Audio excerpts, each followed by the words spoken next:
Hi everybody, Johan Swart again with yet another video in the series.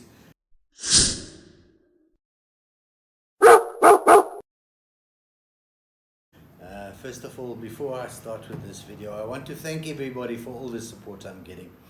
You know, so far I've received 99.9% absolutely positive support and absolutely positive feedback.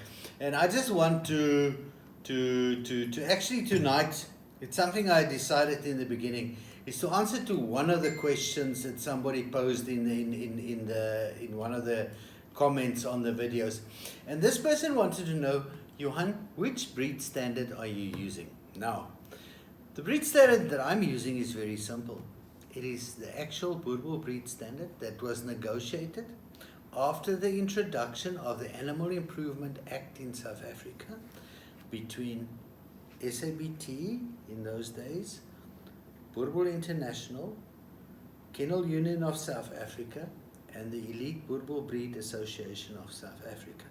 Right? The four organizations that were in place at that stage negotiated a breed standard, put a hell of a lot of work into it.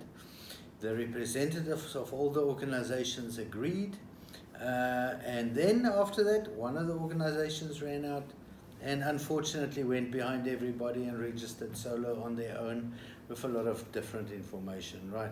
But what happened was there was actually a single breed standard negotiated and agreed upon. All right, and to that we have adequate witnesses from all the organizations that participated. So that is the breed standard I'm using. It's also the breed standard that was presented to the Registrar of Animal Improvement for use. Now, somebody else asked me, Johan, why do you concentrate on the head of the dog? I want to know more about the dogs themselves. That is coming, my dear friend. It's going to take some time, but it's coming. So, in this video, this number 7 in the breed standard series, I'm going to jump. I'm going to jump straight to the tail of the dog. We're going to do everything in between in due time. Let me start with the breed standard. What does the breed standard say about the tail of the dog? And can I actually make a video on the tail of the dog?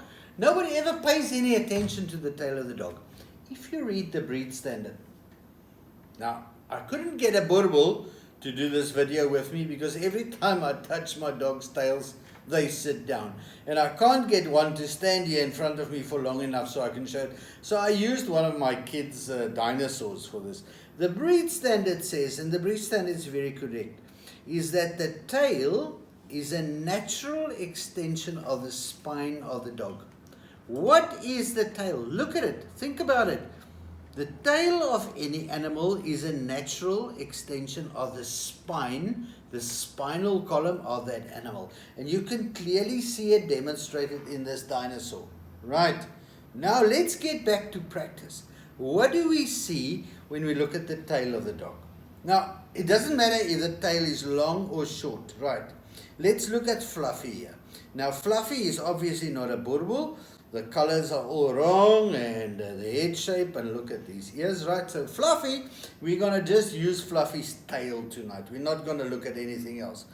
If Fluffy's tail was a natural extension of the spine of the dog, and this tail was sitting down here, like that, right? Okay? We often see that with Boerboels. This tail is down there. What do we know about the spine of the dog? We know the spine of this dog is coming and curving down badly at the end, and then the little tail comes out. Is that correct? I don't think so, right? The breed standard says the tail is a natural extension of the spine of the dog. Now, another thing is, if I want to know what the spine of the dog looks like, right? And if it's a sturdy and a strong spine, what should the tail be like? If I feel the tail of the dog, right? And that's why one of the things appraisers has to touch your dog. Because lots of the dogs have a lot of skin, but there's no substance in the tail. If I feel the tail of the dog, doesn't matter if it's long or short, that tail should have girth. It should have substance. It gives me an indication of what's happening in the rest of the spinal column of the dog. Now another thing is, what happens if this tail has a kink? Right, Mr. Kinky Tail Fluffy, right, there we go, right. If this tail has a kink, Are there any kinks in the rest of the spinal column? Most probably. That's why in the breed standard, it was for years it was applied that a dog with a kink in the tail is disqualified. Why? Because it shows on a possible spinal anomaly in the dog, right? Because this tail with this kink in is a natural extension of the spine of the dog, right? Now let's get to the modern practice. I see the guys going into the ring and then they stack Fluffy, right? And they put Fluffy here and they pull the legs and the head comes back and they do all types of things, and I think they do something to make the spine straight and whatever, right? But at the end of the day, they grab the tail and they do this. Man, what are you doing? Are you showing me that your dog's tail is a natural extension of the spine of the dog by pointing it back at the head of the dog? No, this tail should be natural. When the dog is alert, it should flag its tail and pick it up straight, but still it's a rather natural extension. To stack a dog and to pull this tail right forward, it's unnatural. And in the real breed standard, we will have to penalize the dog for that. I know of the practice that the horse guys do, where they cut the two little sinews at the top of the tail when the horses are small, right? And then that tail flags beautifully. It's always sticking up straight. I know of breeders who have done that. It's no secret, right? But to use that as the norm in any reputable breeding organization, and to say, you know what, when we stack these dogs of ours, right, we want to see this tail going, yay, that way. It's wrong, right?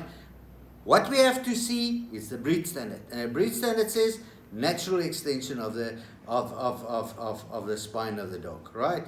So guys, the tail is not there for nothing. If it's too thin, if it is crooked, right? If it's positioned incorrectly, if it hasn't got a natural angle, those are the things we look at in the tail. Okay, right, let's get back to business. I want you all to please contact me to order my book. My book is called The Boerboel, an analysis of the history of the origins and the history of the breed. It took me more than 10 years to write it, right? I really went into detail to find out where the Boerboels are coming from. They did not fall out of the sky. They were here. They were not bred by a group of old breeders who decided we want this and that and that. The way that, for instance, the Rhodesian Ridgeback was created by a specific breeder and his family.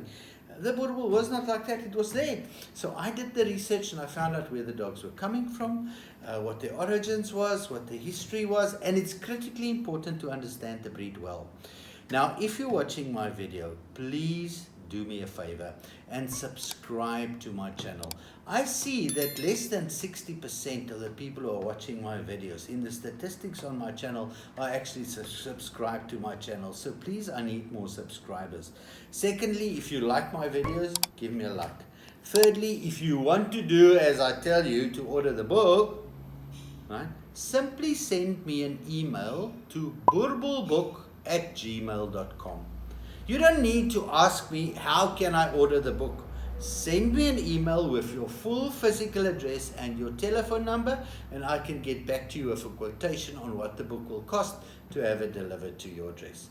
Some of the restrictions we're facing under COVID is making it a little bit difficult to get books to you quickly. So in some countries, packages and postage is not being delivered, and we can do nothing about it, right? We are trying to make a plan to get you the book as well. As soon as we resolve it, we will tell you. But most countries, contact us first, send us your address, and I can get back to with a quote to you. So, guys, let's get working on the Boerboels. Remember, so many bitches, so little time. Let's do it well. I thank you.